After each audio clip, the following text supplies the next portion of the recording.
Hey friends, welcome back to Homegrown Florida. Today we are going to be making some seed starting mix because I am almost out, and I'm going to share with you my 3-ingredient seed starting mix where it's possible you already have 2 of the ingredients already around your house.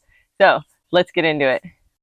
So I did go ahead and price some seed starting mix. I've been making mine for a while now, so I haven't bought any in a really long time. So I found out that it is, let's see here, anywhere from like $7 to $8 a bag, and that's usually 8 quarts of seed starting mix. So the first ingredient in my seed starting mix that you make at home is a block or brick of this coconut core, and it is from coconut husks. They break it down and they compact it into this brick. And this brick right here is the Burpee brand. I will put it down in the description. Everything that you see here, I'll put down in the description. But it usually comes with 2 bricks. I've already used one. So together, the 2 bricks are 16 quarts, and they cost $12 for the 2 bricks. So each brick is about $6. And each brick is 8 quarts. So right now we're kind of equal. It costs $6 for the brick. It costs $6 for the seed starting mix. So why would we go to the trouble of doing the brick where you have to actually do a little bit of work? Good question. Before we jump to that, let's get this in here where it can start to soak. So you're going to take your brick and you're going to put it in some kind of container. I use a 5-gallon bucket.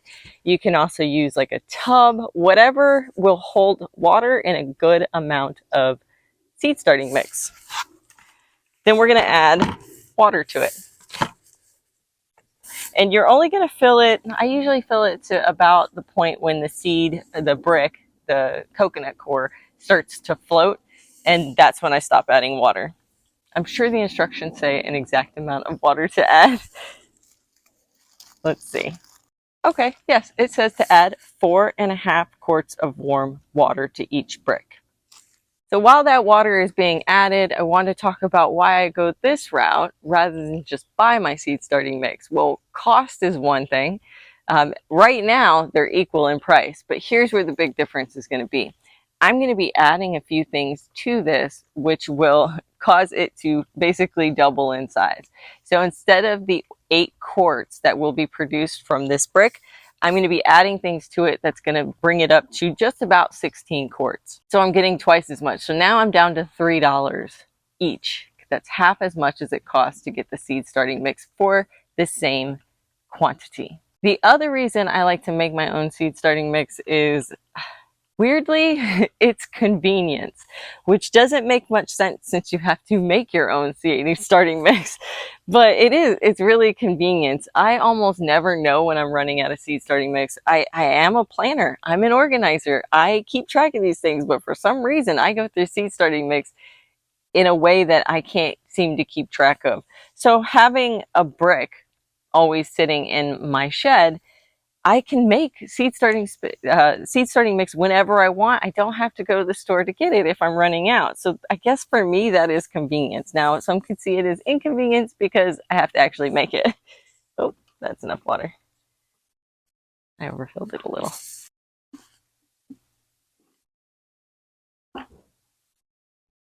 The other reason why I like to make my own seed starting mix is I know exactly what's going into my seed starting mix. It's kind of the same way I feel about food. I want to know what goes into my food, processed food, how my food is grown. I'm like really kind of a geek about that. And so what goes into my seed starting mix is also something that I find interesting. And you know, you can find organic seed starting mix. These bricks are organic. If you're not really into organic or you don't really care, I get that. I totally understand.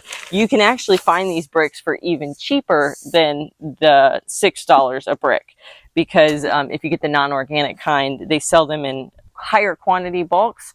So you can get like 4, or I think they even come in like 8 packs for less money as well. So the next 2 ingredients for the seed starting mix, you might already have around your house. One is compost. compost is a great thing to add to your seed starting mix. Now, if you have been watching my channel, you know I just put a new raised bed in. If you want to see that video, I'll put that up here. I always forget which side it's on. I'll put it up here. I'll put it down in the description. But that took up all of my compost. So I have some bagged compost right here. This is the same stuff as Black Cow, but they sell like a kind of generic version in my store, and so it's a lot less expensive. Black Cow is about, I think it's almost $5 a bag. This stuff is like $1 to $2 a bag. So basically what I'm going to do is I'm going to add 4 quarts of compost to my 8 quarts of coconut coir. So if you want to think of this in ratios, it's a 2-to-1 ratio. So 2 parts coconut coir, 1 part compost. If you have compost at home, you can use that. If you don't have compost and you don't want to go to the store, you can try adding bagged soil, although I would encourage you to try to get rid of some of the, the sticks and the bark and stuff that's in there, because you really want your seed starting mix to be, light.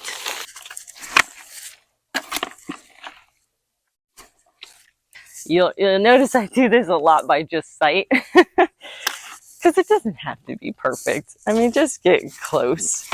It's seed starting mix. The plants don't care.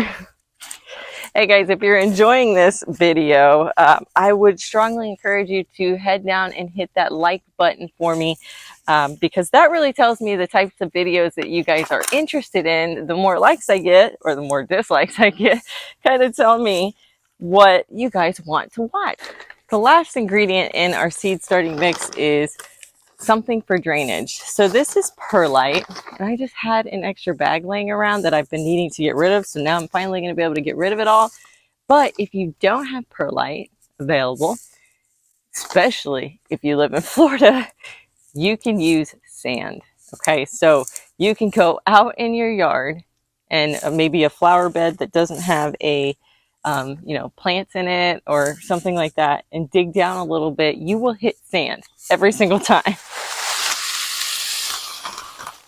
And you can use that sand as your draining mechanism. So that sand or perlite is going to make up another 2-to-1 ratio. For every 2 parts coconut coir, you're going to put 1 part sand. So you see how this has doubled the recipe. And you're going to mix that in really good. One disclaimer I wanted to make about using your own compost or using sand from your yard is that you are not going to have a sterile seed starting mix. And this is important to some people when they're starting their seeds, to have a sterile mix. It really depends on kind of issues that you might have had in the past growing in ground or growing in a raised bed. A sterile mix is going to keep certain bugs, funguses, bacterial issues that you might already be having from happening. So compost contains a lot of biological life. It contains lots of stuff. And so by mixing compost from home and not like a bag compost, you're going to be introducing those things. Same thing with the sand. If you get sand from your yard and you live in Florida, there's a possibility that there might be root knot nematodes in that sand. It's not going to be sterile. If that's important to you, go ahead and get a bagged mix of compost and get some perlite, or you can buy actual sand that has been treated.